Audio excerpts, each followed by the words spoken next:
running down into turn one, there is a slight kink in the track just before you get to the braking area. And ideally, you need to be braking in a straight line, particularly as you're going over a rise at the time in the braking zone. So what a lot of people do, me included, is as you're coming up just after the start-finish gantry, there's a second gantry down near towards the pit lane exit. And I tend to run slightly across the tricolor curbing here, so I can cross under the gantry as close to the right as I possibly can. And the idea then is it's as straight as line as possible towards the braking area.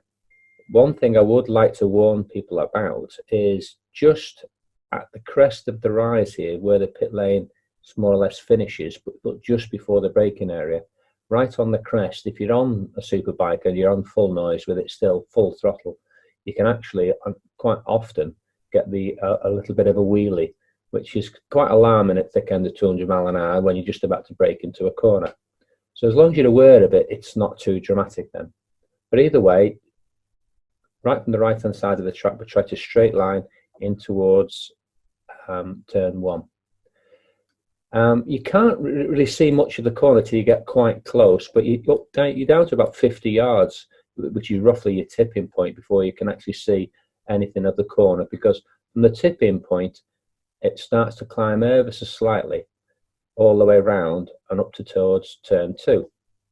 So let's spin it round a little bit so we've got a bit more of a perspective of the circuit.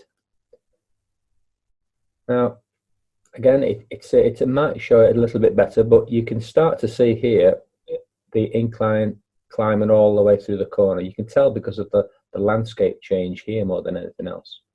But either way, it's a progressive climb all the way around turn one. And from about 3/4 of the way around, you try and accelerate without drifting out too much in the track. And you ideally want to be as close to this side of the track here at the exit as possible. That gives you a really good approach to turn two and a tipping into turn two. Turn two and turn three feel very similar, but as you can see by the radius here, radius of turn one and turn two is a lot longer radius. So the focus is definitely on getting into between the two corners, mid-track, certainly not over to the right, so you can make the most of the turn two. Now, from the apex of turn two, sometimes it's difficult to see the drift out curve, and it tends to sneak up on you a little bit. So the later you can leave your tipping into turn two, the better, and that you get a good drive out into the straight. The straight out, there we go. The straight running down to turn four is probably the highest part of the circuit. It's pretty much flat, but from the entry into turn four, it starts a progressive downhill all the way towards Adiabata 1 and 2. It's almost flat going through turn 4 and 5, much faster chicane, and the emphasis is definitely on getting the exit right. So you want to compromise your entrance slightly and stay more to the left so you can make the most of the right and the drive down. It's only a short straight, but it's quite important that you get a good drive onto it. Running down towards turn 6, from your tipping point, which is just after the little slip road here, more or less from there onwards, it really does start to drop away the track. And it gives like a negative camber feet type of feeling, but it's not negative camber. The camber is actually quite positive for you, but it just feels that way because of the circuits dropping away. And it also makes it quite hard sometimes from your tipping to make sure you bag the apex. Now running round turn 6 down into turn 7, once again rapid change of direction between the turn 6 and turn 7, and try as much as possible to get the bike again more to the right at the tip-in, and that just gives you a much better run through turn 7. Now the run down towards Adiabata 1, which is turn 8, I tend to use most of the track out to the outside of the track there. The downside, because you accelerate quite hard down towards turn 8, is it can be a bit of a struggle to get from the extreme right to the extreme left, and often I only end up kind of mid-track. not the end of the world. I've made the most then of turn 7. Either way, ideally you want to be a little bit further over to the left, ready for turn 8, and try to make the apex to turn 8 quite a long way around, thick end of 3/4 the way around the corner. And the reason for that is if you look at it from a true aerial shot, it's almost turn 8 and turn 9. If you try to make it one corner out of 2, that's the ideal scenario. But there's a short straight between the two, which makes it almost impossible to make it one complete turn. So you tend to find, even if you use the track from full left to apex to drift out, you almost certainly end up sort of sitting it up ever so slightly between the two corners.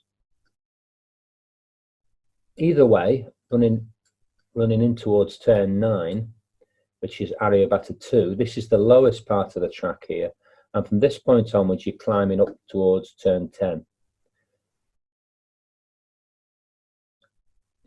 Short, sharp acceleration between the two corners, and I often a little bit of a dabber brake, more of a confidence brake going into this, but literally as soon as you start to turn into the corner, because of the incline, get on the throttle.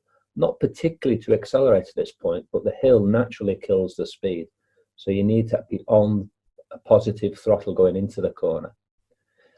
And from the apex, which is more or less, there's a marshal's post somewhere around here, from more or less from that point onwards, you want to be actually driving hard, even though you can't see the drift out point at this point from the apex here. You can't see the drift out point because of the rise. But either way, get confident of where you're going, and you can use all of the track out to the left here as you pop up over the rise. So coming over the rise there, and this is the second highest part of the circuit, because the start-finish straight is effectively in the dip of a valley, and we're up the other side of the valley along this section of the track. Now, more or less at your braking point near the slip road here, you still can't see the entrance into turn 10. But as you close in on the corner, you're cresting the rise there, and then you start to peel off into the corner and making the apex. Now, again, from an aerial perspective, turn 10 is a much tighter radius than turn 11. So what I tend to do here is make sure when I'm leaving turn 10, I'm much closer to the right of the circuit, and then I can really capitalize on making a high corner speed and a really good exit speed onto the straight, which takes you down to turn 12. The run-out curb here of turn 11, I use it quite a lot. It is quite bumpy, and you have to just be aware of that should you end up using it. Anyway, running down to turn 12, it's a relatively short straight, but quite important. And what I tend to do here is, as I'm approaching the braking area, which is roughly around about the 100-meter mark, and there's still no way you can see the corner at this point. You just got to be confident on where it is. Now, your tip-in is approximately at the 50-meter mark. Let's try and get a bit closer in there. The tip-in's roughly at the 50-meter mark. Now, at that point, the corner starts to reveal itself, but you've got to be committed by that point. So these large white lines here, which indicate where the markers are, that's your 200, 150, oh sorry, 150, 150. It's only at the 50 when you're on the way into the corner actually sees itself. Now from the 50, it drops away all the way around to this slip road here, where it starts to level out once again. Now if you run in a little bit hotter, you've got the advantage to run out into the track a little bit. You never really actually apex here, as long as you remember that the true apex of the corner is probably about 3/4 the way around. That's where you need to be over, because exiting this corner, you need to be right over to the right at the exit. So you sort of compromising really a lot of this corner to get in the best position for your exit. And let's spin us around so we're in the best position for the exit. Right. So as we're leaving this corner, from the 3/4 point onwards, you've maintained a reasonable pace around the corner. the 3/4 point, there's some little marks on the edges of the curb here which you can use. Start the drive out, but try and hold that tighter line. And what's quite important is that between the two end curbs here, that you're right over to the right hand side of the track. Now you have, even though you've accelerated quite hard to this point, you can't keep accelerating going through the fast chicane. I wouldn't suggest shutting the throttle, but just throttle it off without actually closing, ease back on the throttle. But even then you'll carry on lightly accelerating and you'll end up running out of rev. So what I tend to do is, in between these two curb ends is roughly where I short shift into a gear, which can take me through both corners and on the run down towards the last corner. Personally, I don't run the curb going into the corner. I get close to it, but I tend to run the second curb and then run the apex at the exit curb. So you're sort of straight line in your exit as much. And as you're going into the second apex of the chicane, you're pretty much flat out, and then just kind of look down the track as much as you can, and then try and not look too hard for the drift out curve, because if you tend to look for something, you end up riding on it. So look away from, look where you want to go. That's half of the battle. Now it's a relatively short straight, but it's important to try and get as much momentum as you can down this straight. From around about where we are, where the cursor is here, from about this point onwards, the track starts to gradually drop away, and it starts to drop away quite steeply the first part of the last corner.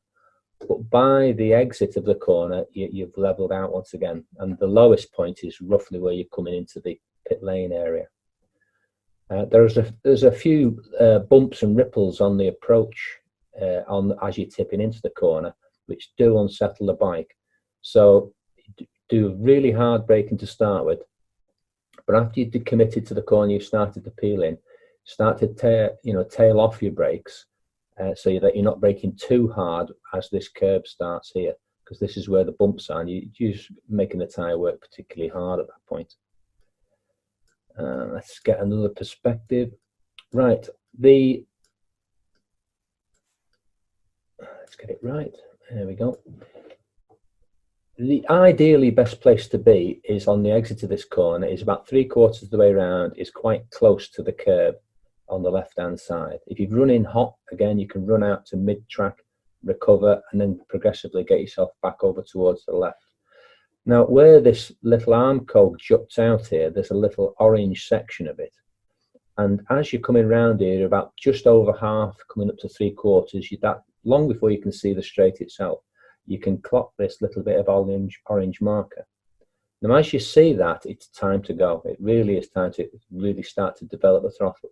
And if you're riding something with electronics, and one of the modern superbikes and that, you can pretty much pin it from here and then make it go where you want it to go. But obviously, because you're accelerating really hard, the bike's naturally trying to force itself out wide, and that's the importance of being slightly closer to the left-hand curve. If you're running wide here and you pin it, you're asking for trouble. But either way, if you're in the right point of the track, as soon as you see that orange marker, develop the throttle out onto the straight. The curb here is probably the widest curb on the circuit, because an awful lot of people use it. Only use the multicolored section. Don't use the other section beyond that. I think it's green currently, so don't go use too much of it. And then onto the straight.